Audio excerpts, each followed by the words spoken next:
So you've got Bitcoin and a secure wallet. But how do you actually spend or send it? Let's go on a Bitcoin shopping spree. First, let's talk addresses. A Bitcoin address is like your home address, but for your Bitcoin. You'll need this to send or receive Bitcoin. It's a long string of numbers and letters, so copy-paste carefully.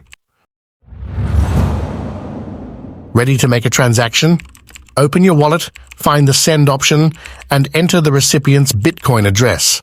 Double-check it, or your Bitcoin could end up in limbo. Fees. Transactions aren't always free.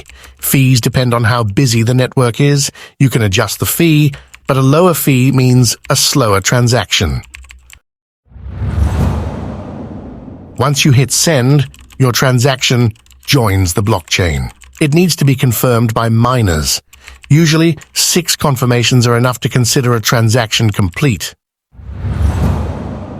So you're loaded with Bitcoin and wondering where to splurge? Listen up.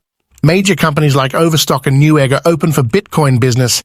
Need a caffeine fix? Some Starbucks locations are Bitcoin friendly. But wait, there's more. You can book flights with Air Baltic or even buy a yacht through Denison Yachting, all with Bitcoin. And if you're into cars, RM Sotheby's and Ducati Indianapolis let you buy your dream ride with Bitcoin. Pro tip: don't limit yourself. Platforms like PayPal, Crypto.com, and Coinbase offer crypto debit cards. You can also use services like CoinFuel for discounted gas gift cards. So go ahead, make your Bitcoin work for you, and there you have it. You're ready to make transactions like a Bitcoin pro. Want more crypto wisdom? Hit that subscribe button and ring the bell.